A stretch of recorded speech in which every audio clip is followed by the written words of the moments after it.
নিচ্ছি 24-এর গণ অভ্যুত্থানে শহীদ এবং আহত ভাই এবং বোনদের আজকে অত্যন্ত দুঃখের সাথে বলতে হচ্ছে, আমরা আজকে যে আয়োজনটি করেছি আওয়ামী লীগের বিচার দাবি, তার রাজনৈতিক কর্মকাণ্ড নিষিদ্ধ করার দাবি, এটি 24-এর গণ অভ্যুত্থান পরবর্তী বাংলাদেশে করাটা আমাদের জন্য দুঃখজনক, কারণ এর ফয়সালা 5 আগস্ট হয়ে গেছে।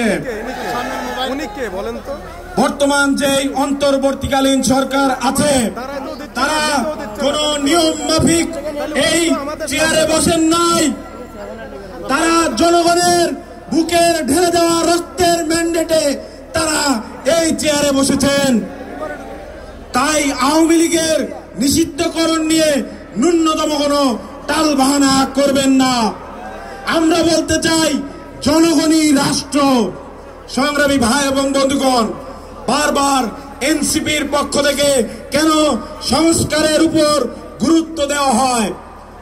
সংগ্রামী ভাই এবং বন্ধুগণ, আমরা মনে করি যেদিন ফ্যাসিস্ট হাসিনা আমাদেরকে রাজাকারের সন্তান, রাজাকারের নাতিপুতি বলেছিল, সেদিন থেকেই গণ অভ্যুত্থান শুরু হয়েছিল।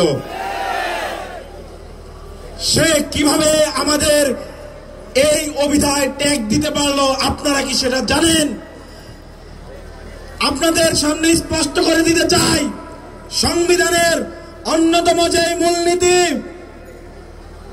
বাঙালি জাতীয়তাবাদ, সেই বাঙালি জাতীয়তাবাদের উপর দাঁড়িয়ে সে আমাদের রাজাকারের নাতিপুতি, রাজাকারের সন্তান বলতে পেরেছিল। আজও যদি সেই সংবিধানই বলবৎ থাকে তাহলে আমাদের মানবিক অধিকার বলে কিচ্ছু থাকবে না। এই কারণে আমরা বলি, 24-এর গণ অভ্যুত্থান পরবর্তী বাংলাদেশ অবশ্যই সংস্কার করতে হবে।